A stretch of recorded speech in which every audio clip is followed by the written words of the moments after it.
एक दिन पहले परिवार समुद्र में खेल रहा था, लेकिन जब वे अगले दिन जागे तो उन्होंने पाया कि समुद्र का पानी गायब हो गया था और पूरी दुनिया उजाड़ हो गई थी। उन्हें समझ में नहीं आ रहा था कि समुद्र का पानी कहां चला गया। इस समय वहां कोई सेल फोन सिग्नल नहीं था और आसपास के गाइड पूरी तरह से बेकार थे। बेटा अपने पिता को डराने के लिए 2 बड़े केकड़े लेकर आया, लेकिन उसे नहीं पता था कि ये केकड़े गहरे समुद्र में पाए जाते हैं। क्या ऐसा हो सकता है कि वे गहरे समुद्र में पूरी तरह से गायब हो गए हों? फादर दशान ने बैकअप बिजली आपूर्ति निकाली, नौका पर रेडियो जोड़ा और कहा कि वह किसी बचाव एजेंसी से नहीं बल्कि माइक नामक एक अपतटीय खोज करता है। इस समय वह भी बंजर भूमि में फंस गया था। खोजकर्ता के विवरण के आधार पर उन्हें संदेह हुआ कि भूचुंबकीय क्षेत्र उलट गया था, जिसके कारण समुद्र का पानी दूसरी दिशा में बह गया था और वे अभी भी मूल समुद्री क्षेत्र में थे। खोजकर्ताओं की गणना के अनुसार समुद्र का पानी 1 सप्ताह में वापस आ जाएगा, इसलिए दशान का परिवार बहुत खतरनाक स्थिति में है। जबकि माइक की वैज्ञानिक अनुसंधान पनडुब्बी अपेक्षाकृत सुरक्षित है।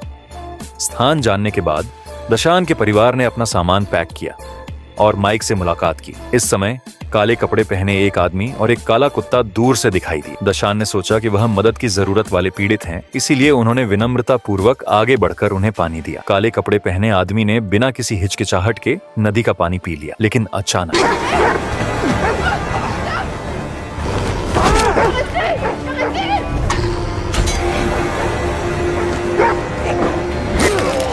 अन्ना इतनी भयभीत हो गई कि वह पलटकर नौका की ओर भागी। अप्रत्याशित रूप से काले कपड़े पहने आदमी ने एक भाला फेंका और सीधे महिला के कंधे पर चोट लगी। मां ने दर्द सहा और केबिन में चढ़ गई।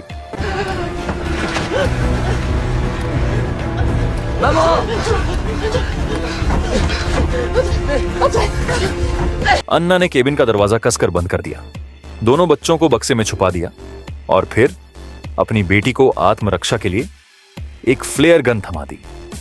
तभी उसे केबिन में एक खंजर मिला। वह आदमी जल्दी ही अंदर घुस आया और उसने हर जगह देखा, लेकिन उसका कहीं कोई पता नहीं चल सका। उन्हें क्या पता था कि अन्ना पहले ही केबिन के छेद से बाहर कूद चुकी थी। अन्ना उस आदमी पर छिपकर हमला करने का मौका तलाश रही थी, लेकिन अचानक उसका दुष्ट काला कुत्ता फिर से उसके सामने आ गया। कुत्ते ने अन्ना पर झपट्टा मारा, लेकिन सौभाग्य से महिला तेज तर्रार थी और उसने एक चाकू से उसे मार डाला। जिस आदमी ने शोर सुना वह जांच करने के लिए बाहर आया। इस समय मां फिर से केबिन में चढ़ गई और उस आदमी पर हमला करने के लिए तैयार हो गई, लेकिन अप्रत्याशित रूप से उस आदमी ने उसे एक मुक्का मारकर गिरा दिया। उसने मां को पीटना जारी रखा और उसका गला कसकर बंद कर दिया। महिला को मारने की कोशिश कर रहा था। उस महत्वपूर्ण क्षण में देहात में छिपी बेटी अचानक उठ खड़ी हुई। काले कपड़े पहने व्यक्ति को फ्लेयर गन से बेहोशी आ गई तथा गिरे फ्लेयर से केबिन में तुरंत आग लग गई। मां तुरंत बच्चों को लेकर नाव से भागी और लड़के को लेकर अपने पिता के पास भागी। दशान की पहले ही मौत हो चुकी थी। मां और उसके दोनों बच्चे दशान को देखकर फूट फूट कर रोने लगे। इस समय शोक मनाना भी एक विलासिता थी। मां ने तुरंत देखा कि काले कपड़े वाला आदमी भी भाग गया और उसने तुरंत बच्चों को घसीट लिया और भागना जारी रखा। इस प्रकार वे जंगल में हताश होकर भागते रहे जब तक कि वे एक दरार में छिपकर आराम करने का साहस नहीं कर पाए। मां भी कुछ पानी लेकर आई और उम्मीद थी कि बचाए जाने तक वह बची रहेगी, लेकिन उनके बेटे शियाउका को अपने पिता के जाने का दुख अभी भी था।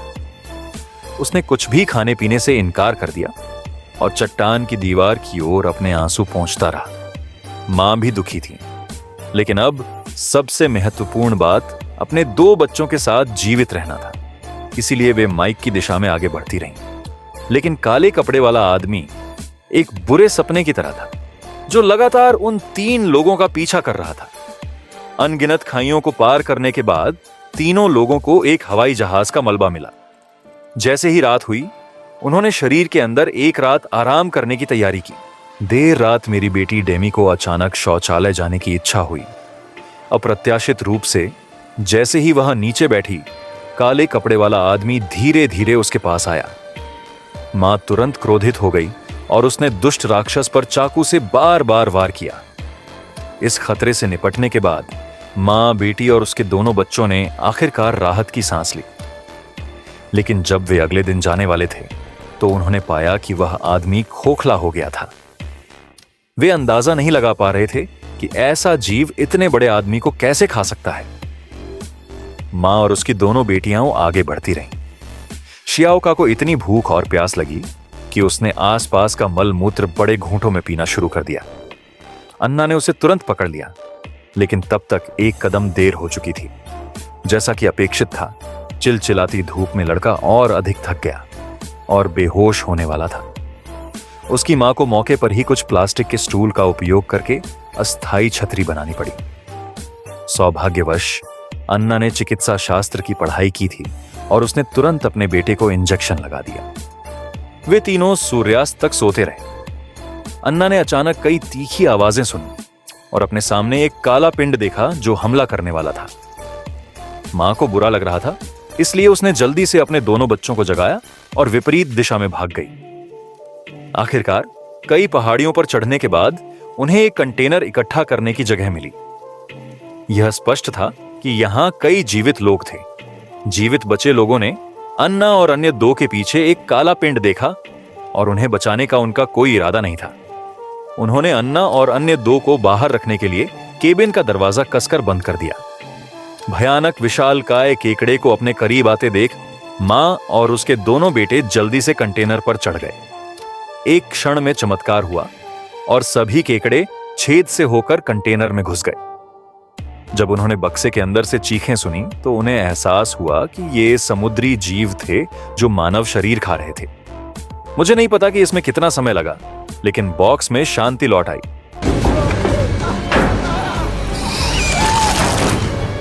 यह अनुमान लगाया जा सकता है कि अंदर मौजूद सभी मनुष्यों को खा लिया गया होगा। अन्ना, जिसका पैर केकड़े ने खरोंच दिया था, वह भी कोमा में चली गई। जब महिला को होश आया तो उसने आत्मरक्षा के लिए कुछ बंदूकें और गोला बारूद ले लिया। उन्हें यह जानकर भी सुखद आश्चर्य हुआ कि वहां पीने के लिए प्रचुर मात्रा में मिनरल वाटर उपलब्ध था। इसके बाद उन्होंने आपूर्ति की खोज जारी रखी और अंततः उन्हें एक उपयोगी रेडियो वॉकी टॉकी मिल गया। मां ने तुरंत खोजकर्ता माइक से संपर्क किया, लेकिन माइक, जो पहले से ही घायल था, ज्यादा देर तक नहीं टिक सका। उसने बताया कि ये केकड़े गहरे समुद्र में रहने वाले आर्थ्रोपोड हैं और जब समुद्र का पानी कम हो जाता है तो वे सतह पर तैरते हैं और भोजन के बिना वे मनुष्यों पर हमला करना पसंद करते हैं। उन्होंने अन्ना को जल्द से जल्दी जाने की सलाह दी, क्योंकि उनके उपकरणों ने रिकॉर्ड किया था कि कुछ ही घंटों में समुद्र का पानी वापस बढ़ जाएगा। फिर माइक ने अन्ना और अन्य दो को मार्गदर्शन देने के लिए एक फ्लेयर दागा। उन्होंने एक सेकंड भी बर्बाद करने की हिम्मत नहीं की और माइक की ओर दौड़ते रहे। कुछ ही घंटों की ट्रैकिंग के बाद समूह आखिरकार उस समुद्री क्षेत्र में पहुंच गया जहां माइक था। जब तक वे घाटी को पार करते, वे माइक की वैज्ञानिक अनुसंधान पनडुब्बी तक पहुंचने में सक्षम हो जाते। हालांकि घाटी के ऊपर से बजरी गिरना जारी रहा। यह पता चला कि यहां सामग्री अपेक्षाकृत ढीली थी और उन्हें जितनी जल्दी हो सके वहां से गुजरना पड़ा। इसी समय उसके सिर के ऊपर स्थित विशाल चट्टान अचानक गिर पड़ी।